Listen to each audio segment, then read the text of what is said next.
Hola, ¿qué tal? Bienvenidas y bienvenidos al aire, una nueva edición de Impacto Económico. Les saluda Luis de Jesús. De inmediato revisamos las noticias más importantes por los próximos 30 minutos.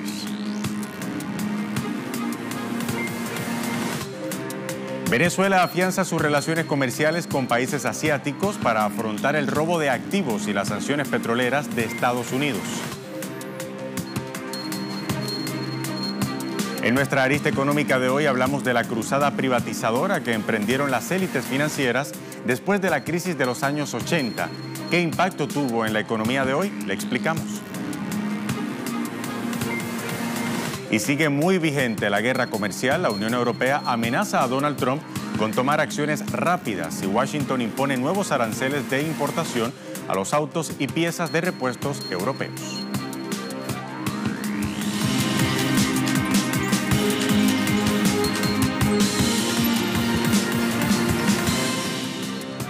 Hola, ¿qué tal? Poniendo la economía en contexto, iniciamos esta edición de Impacto Económico de hoy. Hablamos del boicot económico y financiero a Venezuela, así como el robo de activos petroleros de Estados Unidos a ese país suramericano. El gobierno de Caracas pone entonces su mirada ahora en otros países para la venta de su crudo. En una entrevista con el medio estadounidense Prensa Asociada, el presidente Nicolás Maduro informó que el país evalúa elevar la venta de petróleo al mercado asiático. El gobierno venezolano reiteró su voluntad para lograr el pleno desarrollo del país y su disposición al diálogo y la diplomacia para superar los problemas. Particularmente sobre las relaciones económicas con Rusia, Venezuela mantiene buenos nexos a través de la Comisión Mixta de Alto Nivel. Además, Caracas prevé ahora aumentar la exportación de crudo a la India, una cifra que actualmente llega a 300.000 barriles diarios y podría duplicarse a 600.000 barriles. Pese a las prohibiciones de Washington, el gobierno venezolano también plantea producir petróleo con empresas estadounidenses. Sería Asia el destino. Nosotros tenemos muchos años ya construyendo la ruta de Asia. Es una ruta exitosa y la ruta de Asia nos exige cada vez más volúmenes y cantidades de petróleo. Nosotros quisiéramos, sería nuestro deseo, producir petróleo con empresas estadounidenses en Venezuela. Hemos hecho negociaciones con múltiples empresas de Estados Unidos y tienen las puertas abiertas a Venezuela. Ahora bien, ya que estamos hablando de Venezuela, es justo y necesario comentar que los medios hegemónicos internacionales sumaron una nueva noticia falsa a su sarta de fake news sobre Venezuela. La estatal Petróleos de Venezuela desmintió este pasado fin de semana un nuevo intento por vulnerar con noticias falsas el trabajo que se hace en esa industria petrolera. En su cuenta en Twitter, PDVSA desmontó el supuesto congelamiento de cuentas por parte del banco ruso Gazprombank. Medios internacionales habían difundido el fin de semana la supuesta ruptura entre la estatal venezolana y la entidad financiera rusa. De inmediato, operadores de la comunicación y políticos de derecha en Venezuela y en el mundo se hicieron eco de la información falsa para tratar de confundir al pueblo venezolano, una información que luego fue desmentida, como decimos, por PDVSA. Ahora bien, el boicot económico que padece Venezuela le ha dejado pérdidas al país y ha causado ya estragos a la población misma. De acuerdo al vicepresidente de Planificación, Ricardo Menéndez, en los últimos 3 años, el país ha registrado pérdidas por 38.000 millones de dólares correspondientes a la producción de bienes y servicios y a la actividad petrolera.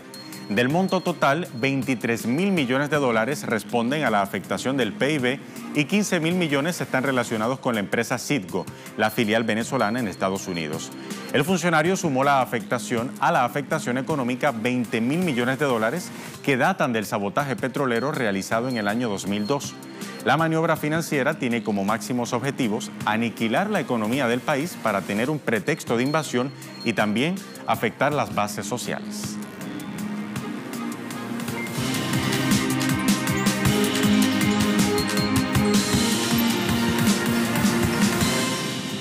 Momento de América Latina en perspectiva. El ministro de Hidrocarburos de Bolivia anunció el incremento de la renta petrolera. El ministro Luis Alberto Sánchez anunció que la renta petrolera podría incrementarse para este año unos 2.700 millones de dólares como resultado de la adenda al contrato de exportación de gas natural a Argentina. El ministro destacó las negociaciones logradas con el secretario de Energía de Argentina, Gustavo Lopategui, que han establecido mejores precios y también mayores volúmenes de envío de gas. Destacó además que una de sus metas para este año es incrementar entre 400 y 500 millones de dólares la renta petrolera.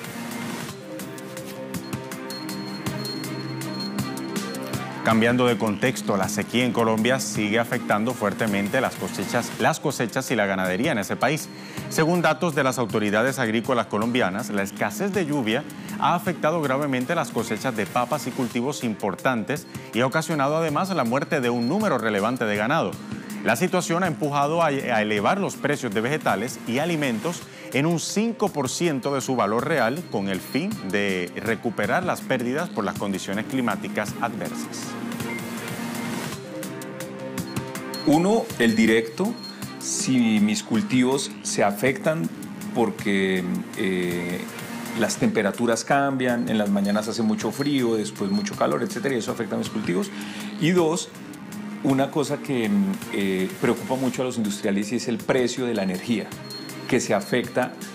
Colombia tiene una matriz energética bien interesante, pero el 70-80% de su matriz energética son hidroeléctricas. Entonces, cuando hay fenómeno del Niño, el costo de la energía tiende a subir porque no hay suficiente agua y entran las termoeléctricas a suplir Entonces, yo creo que ahí ya se siente un impacto en el aumento en las tarifas.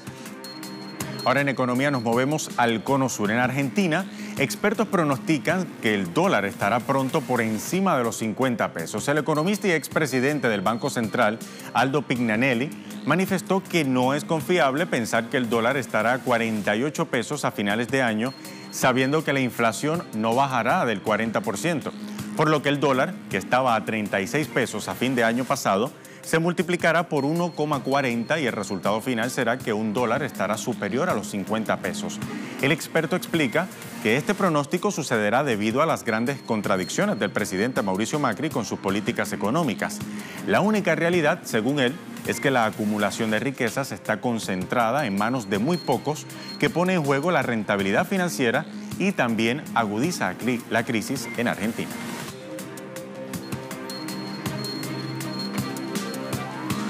Momento de hacer una primera pausa aquí en Impacto Económico. Al regreso revisamos nuestra arista económica de hoy. Hablamos de privatización y hablamos también de minimización del Estado. Dos de las maneras en las que las élites financieras decidieron hacer cuenta o hacer frente, debo decir, a la crisis de los años 80. Pero todavía hoy estamos pagando los problemas o los errores de esa crisis de los 80. A la vuelta les contamos por qué. Ya venimos.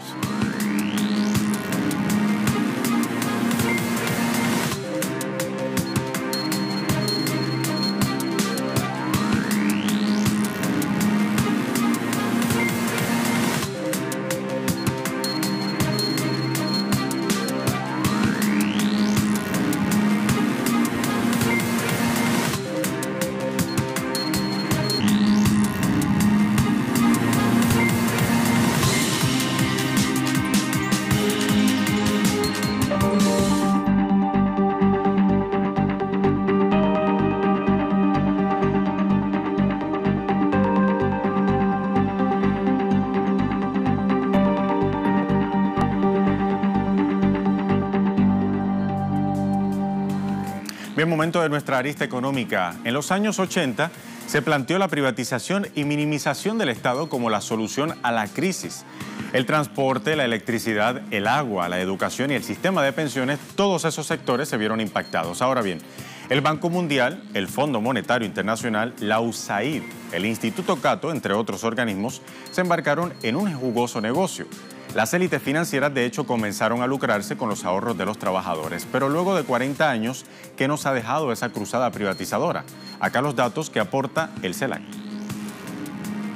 La privatización del sistema de pensiones cobró especial importancia en la década de los 80, tanto por su novedad como por lo arriesgado. Nadie sabía qué consecuencias podría traer, pero como en todo experimento, aquellos más débiles fueron los primeros en probarla. El Chile de Augusto Pinochet fue la primera experiencia y desde ese momento, entre el año 1981 y 2014, 30 países privatizaron total o parcialmente su sistema de pensiones. De ellos, 14 fueron de América Latina, 14 de Europa del Este o la antigua Unión Soviética y 2 de África. Al mudar del sistema público hacia la capitalización individual, los trabajadores dejaron de ser ahorristas con un beneficio definido y se convirtieron en inversionistas desinformados, obligados a aportar, sin certeza del rédito que recibirían en el futuro, siempre al vaivén de los riesgos del sistema financiero internacional. El neoliberalismo llevó a la sociedad a firmar un cheque en blanco, pero el experimento resultó tan mal que de los 30 países señalados, 18 ya han revertido la privatización y muchos otros han tenido que introducir reformas para poder sostener el descontento social. El Banco Mundial ya no la recomienda, ha dejado de hablar de esta. Su agenda institucional ha abandonado la privatización de las pensiones y ha minimizado el equipo dedicado a dicha tarea. A pesar de aquello, ni los diarios, revistas o analistas hablan de su fracaso. De hecho, el Instituto Cato sigue saliendo en su defensa, quitando responsabilidad al modelo, como siempre, y entregándolo a los individuos o a las circunstancias. Esta omisión intencionada del rotundo fracaso hace que las presiones nacionales por la privatización sigan vigentes, peor aún en América Latina, donde las ideas del libre mercado han vuelto a florecer y existen dificultades para financiar los programas sociales. Y ahora bien, la pregunta es, ¿qué ofrecieron los privatizadores y qué efectivamente fue lo que pasó? El famoso epitafio "La crisis de la vejez" terminó siendo tan poderoso en el debate público y tan grande la pereza de los gobiernos neoliberales por cambiar la situación, que la privatización fue declarada como la única opción para corregir algunas cuestiones. La baja tasa de cobertura de seguridad pública dejaba a grandes porciones de la población por fuera del sistema y lo hacía insostenible en términos financieros. Prometían que con los incentivos correctos de mercado las tasas de cobertura se incrementarían, haciendo sustentable al sistema. La pensión pública era una porción muy baja del salario de referencia. Supuestamente esto cambiaría, ya que al ser individual la capitalización, habría mayores tasas de afiliación, contribuciones y rendimientos. La injusticia y el atentado contra el esfuerzo personal que traía el sistema público serían solucionados con la cuenta individual, pues incentivarían el ahorro y, por ende, un mejor rendimiento de la pensión en la vejez. Con una caja individual, cada uno ganaría lo que contribuía, y así se estimularía el ahorro, la inversión y el crecimiento. La presión sobre la caja fiscal hacía que el Estado se encontrase supuestamente en un estado de asfixia para cubrir las pensiones.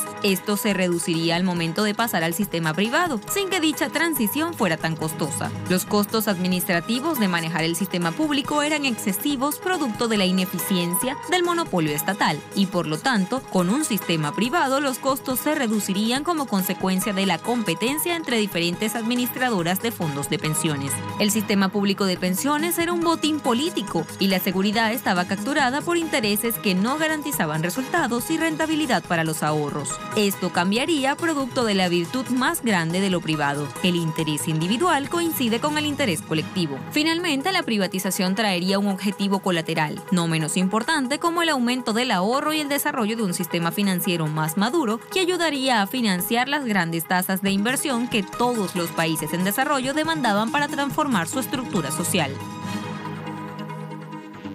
Finalmente, estas fueron las consecuencias. La tasa de cobertura, el porcentaje de afiliados de la fuerza laboral, se redujo o se estancó después de la privatización en la mayoría de los países. En Argentina pasó de 46 a 35% entre 1993 y el año 2002. En Chile cayó de 64% en 1980 a 61% en 2007. En Bolivia y Colombia las tasas se estancaron después de la privatización hasta el 12 y el 28% respectivamente. En promedio, en 9 países de América Latina la tasa decreció de 38% antes de la privatización a 27% para el año 2002.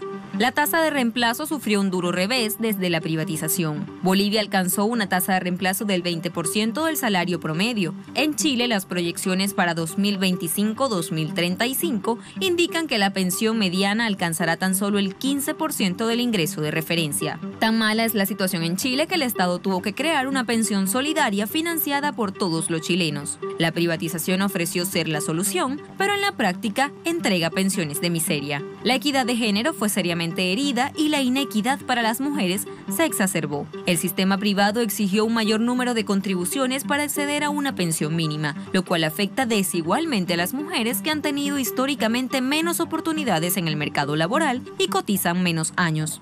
En muchos países se suprimieron los mecanismos de equidad del sistema público, como por ejemplo reconocer el tiempo por cuidado de los hijos. En Bolivia, la proporción de mujeres que reciben una pensión contributiva cayó de 23% a 12% entre 1995 y 2007. Cuando se prometió la privatización, se dijo que este costo no sería demasiado alto. No fue así. Para Bolivia se dijo que la transición costaría 0,2% del PIB y en realidad costó 1,7%, 8 veces más.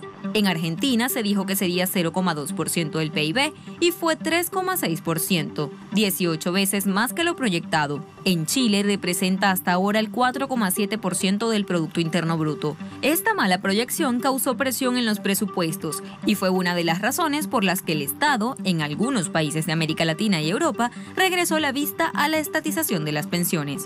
Los costos administrativos supuestamente también iban a minimizarse. El Estado obeso era un monopolio ineficiente. Al dejar que entren al mercado varias administradoras de fondos de pensiones, traerían la competencia necesaria para minimizar los costos. Tampoco fue así. Todos los costos aumentaron luego de la privatización.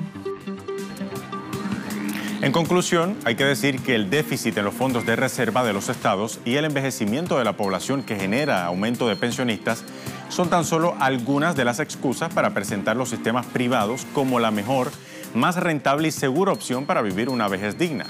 Pero evidentemente la privatización de las pensiones ha sido un ensayo mal logrado. Se demuestra nuevamente que la ineficiencia fue solo una justificación para lucrarse con los ahorros de los trabajadores. La evidencia es categórica en todo ello. Todo lo que prometió el neoliberalismo no se ha cumplido, al menos para los ahorristas.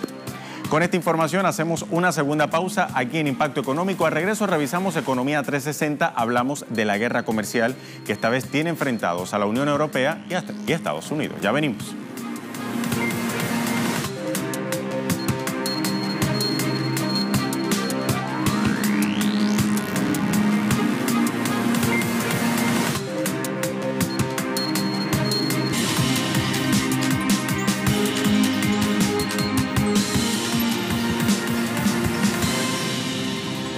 Momento de hablar de Economía 360. El portavoz de la Comisión Europea, Margaritis Schinas, prometió una reacción rápida de la Unión Europea si Estados Unidos impone aranceles de importación a autos y piezas de repuestos europeas. Schinas pidió al presidente estadounidense Donald Trump cumplir la tregua que había sido establecida en julio pasado con el presidente de la Comisión Europea, Jean-Claude Juncker, de no imponer más aranceles. De no ser así, el diplomático comunitario advirtió que Bruselas actuará en consecuencia. Las declaraciones de China se producen un día después de que el Departamento de Comercio de los Estados Unidos entregara a Donald Trump los resultados de su investigación sobre los efectos de las importaciones de automóviles y las piezas de repuesto de autos sobre la seguridad nacional de Estados Unidos. El informe señala que Trump podría aplicar tarifas elevadas a los automóviles y autopartes importados. Trump ahora deberá decidir en un plazo de 90 días si impone o no nuevos impuestos. Los ministros de Comercio europeos discutirán entonces el tema del 21 al 22 de febrero en una reunión informal en Rumanía. En el momento de una reunión entre el presidente de los Estados Unidos, Donald Trump, y el presidente de la Comisión Europea, Jean-Claude Juncker, el 25 de julio de 2018, durante el cual acordaron trabajar para reducir las barreras comerciales. Acordamos que tanto la Unión Europea como los Estados Unidos se abstendrían de tomar todas las medidas que irían en contra del espíritu y la letra de la declaración conjunta. El presidente Juncker confía en la palabra del presidente Trump. La Unión Europea se mantendrá fiel a su palabra siempre que Estados Unidos haga lo mismo.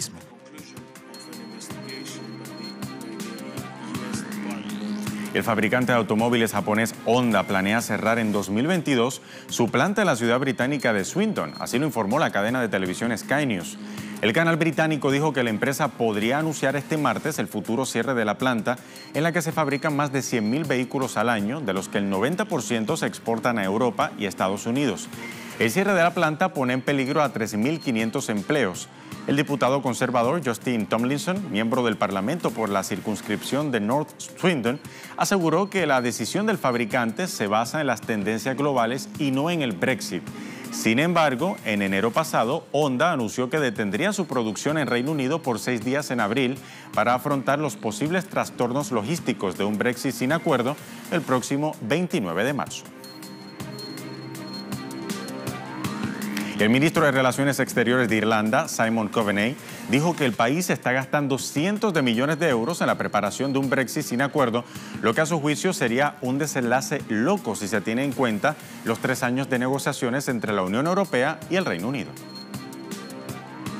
Estamos gastando cientos de millones de euros en Irlanda, preparándonos para un Brexit sin trato para tratar de proteger a los ciudadanos irlandeses en esas circunstancias. No queremos tener que hacer eso. Por supuesto que queremos una solución aquí, y sí, hay frustración en Irlanda. Tenemos menos de 40 días para ir al Reino Unido formalmente y dejar la Unión Europea. Y todavía no sabemos qué es lo que el gobierno británico realmente está pidiendo para que se ratifique este acuerdo.